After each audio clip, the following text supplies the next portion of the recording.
नमस्कार, झारखंड समाचार में आप सबों का स्वागत है। आइए जानते हैं झारखंड के टॉप 25 खबरें। इससे पहले आपने चैनल को सब्सक्राइब नहीं किए हैं तो चैनल को सब्सक्राइब कर बेल आइकन को प्रेस कर दीजिए, जिससे खबरों का अपडेट आप सबों का मिलता रहे।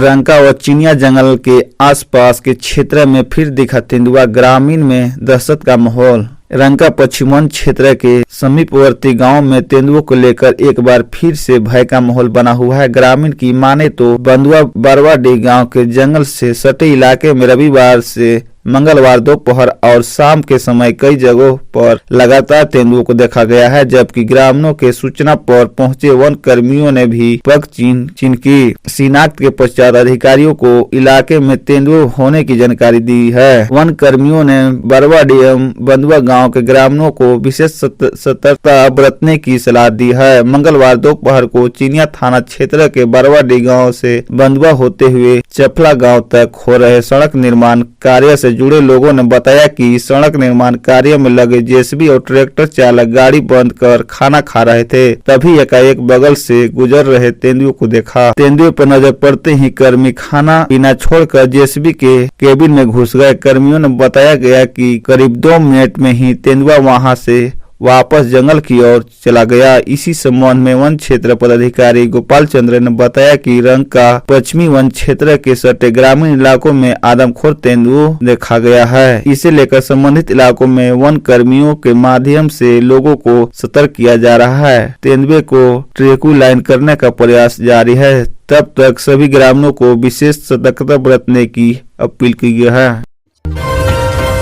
जेडीयू प्रदेश प्रभारी ने खतियानी को बताया हेमंत सोरेन का राजनीतिक एजेंडा, बोले पार्टी की खोई प्रतिष्ठा लगाएंगे वापस। 3 दिवसीय दौरे पर झारखंड पहुंचे जदयू के नवनियुक्त प्रदेश प्रभारी और बिहार सरकार में मंत्री डॉक्टर अशोक चौधरी ने झारखंड में 1932 आधारित स्थानीय नीति लागू होने को हेमंत सरकार का राजनीतिक एजेंडा बताया है। उन्होंने मंगलवार को स्टेट गेस्ट हाउस में पार्टी नेताओं के साथ बैठक के बाद मीडिया के एक सवाल पर कहा कि खतियानी आधारित स्थानीय नीति तभी लागू हो पाएगी जब केंद्र इस पर स्वीकृति देगी। राज्य सरकार के केंद्र से संबंध जग जाहिर है। ऐसे में केंद्र से स्वीकृति मिलेगी या नहीं, यह बड़ा सवाल है। ऐसे में फिलहाल अभी तो यह अधर में है। डॉक्टर चौधरी ने कहा कि बिहार के मुख्यमंत्री नीतीश कुमार झारखंड में पार्टी की खोई हुई प्रतिष्ठा वापस लाना चाहते हैं। इसी सोच के साथ जदयू के प्रदेश अध्यक्ष हिरू महतो को उन्होंने राज्यसभा में भेजने का काम किया है। उन्होंने कहा कि राज्यसभा चुनाव के लिए धनाढ्य झोला खोल कर बैठे रहते हैं, लेकिन उन्होंने पार्टी के पुराने कार्यकर्ताओं को राज्यसभा भेजकर साफ संदेश दिया है। झारखंड में पार्टी को मजबूत बनाने के लिए उन्हें प्रदेश प्रभारी की जिम्मेदारी दी गई है। इसे लेकर उन्होंने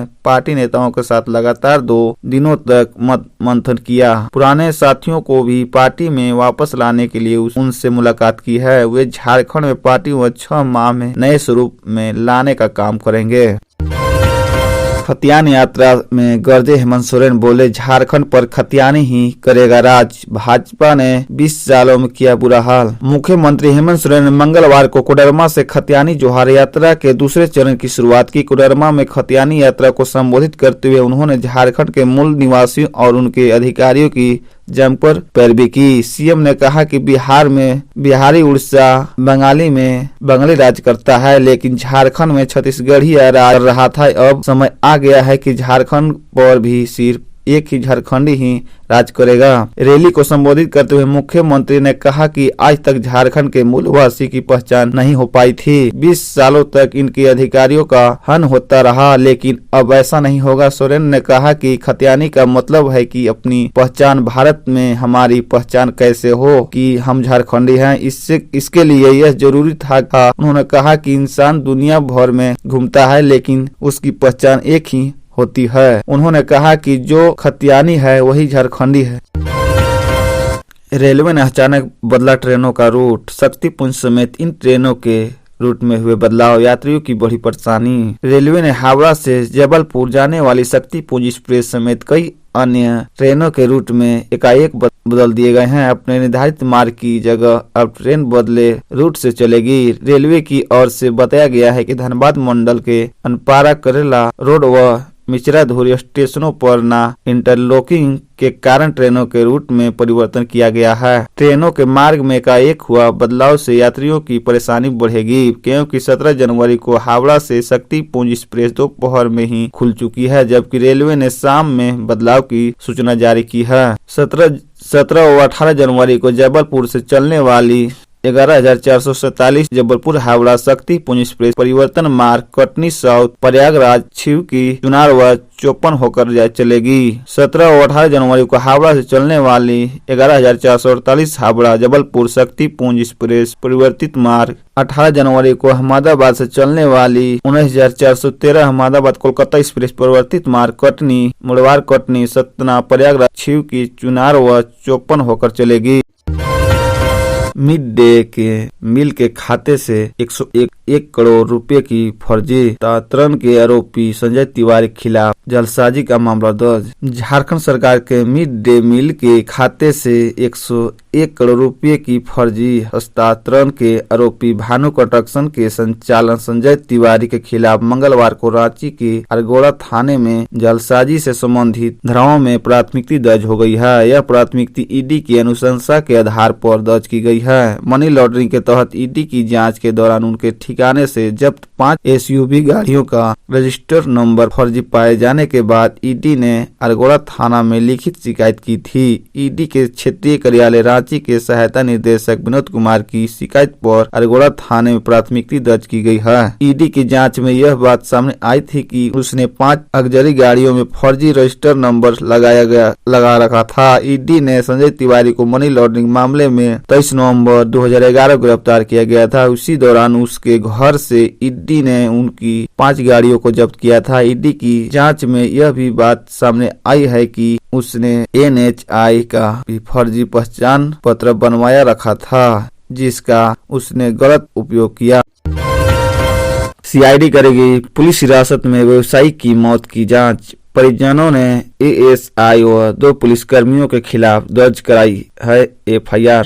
हजारीबाग के सदर थाने में 24 जनवरी की शाम हुई व्यवसायी सुनील गुप्ता की मौत मामले में दर्ज तीनों प्राथमिकताओं की जांच CID करेगी। इसमें एक तरफ से व्यवसायी के स्वजन के आवेदन पर सदर थाने में ASI नसीम सिद्दीकी सहित 2 पुलिसकर्मियों पर हत्या की प्राथमिकी दर्ज की गई है। मृतक की मौत पर 3 प्राथमिकी, वही दूसरी प्राथमिकी ट्रांसपोर्टर के आवेदन पर मृतक सुनील गुप्ता व आशीष अग्रवाल उर्फ गोलू सहित अन्य पर चोरी की प्राथमिकी दर्ज की गई है। व्यवसायी को संदेहस्थ परिस्थितियों में मौत के मामले में पुलिस की ओर से अस्वाभाविक मौत मामले एक प्राथमिकी दर्ज की गई है। अब बहुत जल्द ही CID के अधिकारी तीनों ही कांडों से संबंधित दस्तावेज आदि अपने अधीन ले लेंगे। व्यवसायिक सुनील गुप्ता की मौत के बाद राष्ट्रीय मानवाधिकार आयोग के गाइडलाइंस के अनुसार पुलिस ने दंड अधिकारी की उपस्थिति में शव को पंचनामा से लेकर पोस्टमार्टम तक करवाया था और उसकी वीडियोग्राफी करवाई थी। टोल प्लाजा केस में SDPO प्रमोद मिश्रा को ईडी का तीसरा समन जल्द। आलमगीर व पंकज मिश्रा क्लीन चिट देने को मामला। साहिबगंज के बड़हरवा टोला प्लाज्मा विवाद मामले जांच कर रही ईडी जल्द ही तत्कालीन बड़हरवा SPO प्रमोद कुमार मिश्रा को तीसरा समन भेजने की तैयारी में है। इसके पहले भेजे गए 2 समन के बाद भी DSP ईडी के सामने हाजिर नहीं हुए थे। राज्य सरकार ने ईडी अधिकारियों के खिलाफ सर्वोच्च न्यायालय में चुनौती दी थी। उनकी याचिका एक दिन पहले ही खारिज हो चुकी है। उन पर आरोप किया है कि बड़हरवा के उक्त केस में उन्होंने 24 घंटे के भीतर आरोपी मंत्री आलमगीर आलम और मुख्यमंत्री हेमंत सोरेन के बरहेट विधानसभा क्षेत्र के विधायक प्रतिनिधि पंकज मिश्रा को क्लीन चिट दे दी थी।